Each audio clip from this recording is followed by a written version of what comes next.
জঙ্গিপুরের বাজারে চালের দোকানে চাল বিক্রি কি করে হয়? বাইরের রাজ্যে পড়ে থাকা পরিযায়ী শ্রমিকের 5,000 টাকা জঙ্গিপুরে ঢুকলে তবে জঙ্গিপুরে এখানকার চালের দোকানে চাল বিক্রি হয়।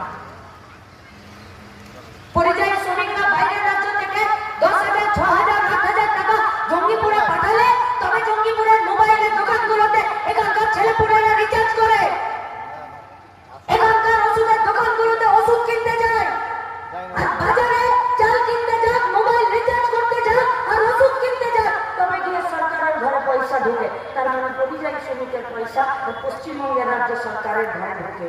আর পশ্চিমবঙ্গ রাজ্য সরকারের কানে মুখে নাকে কোথাও তেল দেওয়ার কোনো ব্যাপার নেই। পরিযায়ী শ্রমিক ও তো মরার জন্যই জন্ম নিয়েছে, বাইরের রাজ্যে যাবে, কাজ করবে, 14 তলা থেকে পড়বে, সেখানে পুলিশের মার খাবে, গুন্ডার মার খাবে, রেলে কাটা করবে, পড়ুক, ফিরে আসুক, না আসুক, তার পরিবার কি খাবে কি যাবে কেউ দেখবে না, কিন্তু তার পয়সাতে আমার বাজারে যান আছে, জিনিসপত্র কেনাকাটা হচ্ছে, তবে গিয়ে সরকারের ঘরে পয়সা দেওয়া হচ্ছে।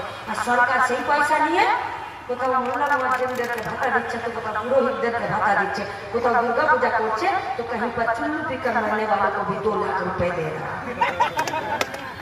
আর আপনি আমি আমাদের কাজ, আমাদের ভবিষ্যৎ, তার কি হবে?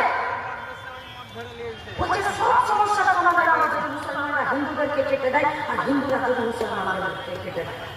তাই তো বলছে মুসলমানরা যদি হিন্দুদের ঘরে আগুন লাগিয়ে দেয় আর হিন্দুরা যদি মুসলমানদের ঘর বাড়ি ভেঙে দেয়, তাহলেই নাকি সব সমস্যার সমাধান হয়ে যাবে। বিশ্বাস করেন নাকি হয়ে যাবে সমাধান?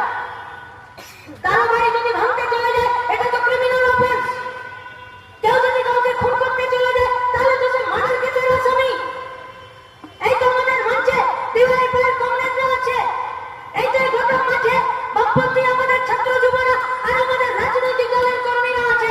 আমাদের কংগ্রেসরা খায়নি মার্ডার কেসে, আমাদের কংগ্রেসরা মিথ্যে পানি কেস, গাঁজা কেস খায়নি, আমাদের কংগ্রেসরা জেল খাটেনি।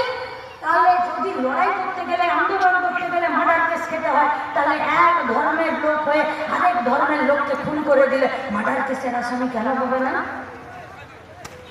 তখন হয়ে যাবে না